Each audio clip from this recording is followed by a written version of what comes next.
আসসালামু আলাইকুম। প্রিয় দেশবাসী, প্রিয় বিশ্ববাসী, প্রিয় ফ্রেন্ড ফলোয়ারেরা, আমি একটা রং ভিডিও বানাবো। ভিডিওটা শুনবেন। কথাগুলো ভালো লাগলে একটা লাইক, একটা কমেন্ট, একটা শেয়ার করবেন। ভিডিওটা শোনার আগে ধাক্কা দেবেন না কেউ। ভিডিওটা বানাবো ফ্যামিলি বিষয় নিয়ে, তাই ভিডিওটা সবাই শুনবেন কি বলি, ঠিক আছে?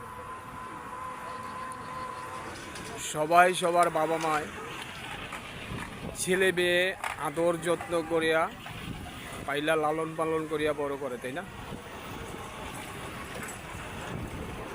তাই আমি বুঝাইতে চাই কথা একটাই, কেউই শাশুড়ির সাথে বেদবি করবেন না। শাশুড়ির সাথে ভালোবাসা দিয়া কাজকর্ম করার চিন্তা ভাবনা করবেন।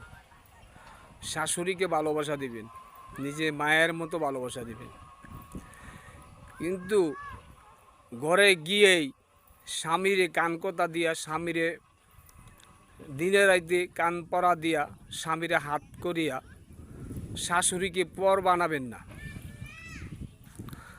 তাইলে আপনিও কিনক দিন শাশুড়ি হবেন, হবেন না? হবেন।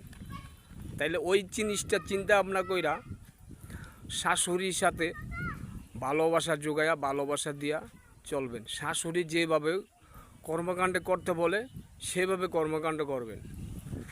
তাই শাশুড়ির মনে যদি আপনি ঢুকতে পারেন, শাশুড়িকে ভালোবাসা দিয়ে যদি আপনি আপনার পেটের ভিতরে ঢুকাইতে পারেন, তাহলে শাশুড়ি একদিন বলবো, বৌমা এই সংসারের দায়িত্ব তুমি নিয়ে নেও। আপনি যদি শাশুড়ির মন জোগাইতে পারেন, তাইলে শাশুড়ি কথাটা বলবে। তাই কেউই শাশুড়ির সাথে বেয়াদবি করবেন না। সংসারে ঢুকেই স্বামীকে কান কথা দিয়া নিজে হাত করে নিবেন না। একটা অনুরোধ, আপনিও একদিন শাশুড়ি হবেন, এই কথাটা মাথায় রাখবেন। তাইলে ভালো থাকতে পারবেন, সবাই ভালো থাকতে পারবেন, ঠিক আছে? আল্লাহ হাফেজ। ভিডিওটা এই পর্যন্তই। ভালো থাকেন, ইনশাল্লাহ আবার দেখা হবে আগামী ভিডিওতে।